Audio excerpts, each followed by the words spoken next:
నేను జననీ జన్మభూమి తీస్తున్న సమయంలో గంగావతరణం గురించి ఒక బుర్రకథ చెప్పాల్సి వచ్చింది.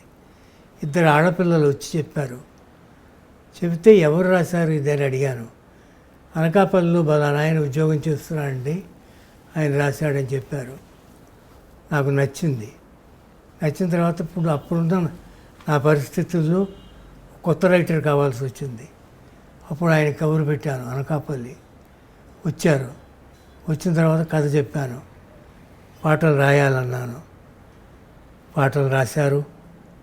ఆయనే సిరివెన్నెల సీతారామ శాస్త్రి గారు. పాట అనేక మంది మిత్రులు ఉంటుంటారు. ఇప్పుడు నువ్వు చూసావు కదా నా సాహిత్య సర్కిల్ ఎలా ఉండేది.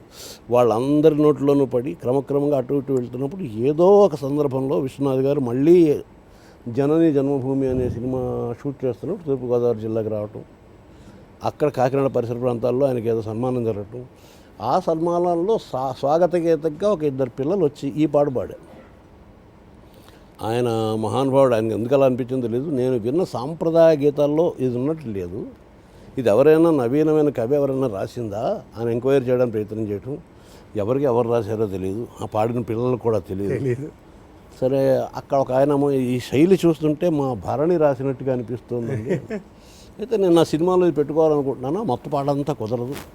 నేను చెప్పాను కదా, నాకు పల్లవి చరణం ఈ విభాగాలు నాకు ఏం తెలియదు. ఒక పాట 89 లైన్లు ఉంటుంది, ఒక పాట 90 లైన్లు ఉంటుంది, ఒక పాట 3 లైన్లే ఉంటుంది, ఒక పాట 4 లైన్లే ఉంటుంది. సరే, ఆ పరిస్థితిలో మా మాస్టర్ ఒక ఆయన సంస్కృత మాస్టర్ ఘనశ్యామ్ ప్రసాద్ గారిని, ఇప్పుడు ప్రస్తుతం వారు లేరు, ఆయన ఆ పాటని కుదించి విశ్వనాథ్ గారు అడిగిన మేరకు ఇవ్వటం. ఆయన మరి రచయిత పర్మిషన్ లేకుండా ఈ పాట ఎలా పెట్టుకుంటామని ఆయన ఒక స్వయంగా సుధస్తూరితో ఒక ఉత్తరం రాయటం. భరణి గారికి మీ అనుమతి కోసం ఉత్తరం రాస్తున్నాను, ఈ సినిమాలో వాడుకుంటున్నాం, మీరు అనుమతి ఇవ్వగలరు, పంపిస్తాను, మిమ్మల్ని వెతుక్కుంటూ వెళ్తుంది ఉత్తరం అని. ఇప్పటికే ఉత్తరం నా దగ్గర ఉంది. అది అన్న నా దగ్గర చేరింది. నా దగ్గర కూడా యాక్సిడెంట్గా ఆ ఉత్తరం జరిగింది. ఎవరో చెప్పారు, నేను ఏదో సాహిత్య సభలో ఉంటే మా మాస్టర్ ఆయన వచ్చి, భరణి నీ పాట విశ్వనాథ్ గారి సినిమాలో. నేను సినిమాల వాళ్ళ దగ్గరికి ఎప్పుడు వెళ్ళాను, నాకు సినిమా పాట ఇవ్వడానికి ఎప్పుడు అడిగాను, అందులో విశ్వనాథ్ గారి దగ్గరికి అసలు ఎప్పుడు వెళ్ళాను. ఎలా వెళ్ళిందంటే, ఏ విశ్వనాథ్ గారి కోసం ప్రార్థనా గీతంగా పాట రాశానో అదే విశ్వనాథ్ గారి దగ్గరికి 4 ఏళ్ల తర్వాత చేరింది. ఇదంతా ఒక దైవ సంకల్పం అనుకోవచ్చు.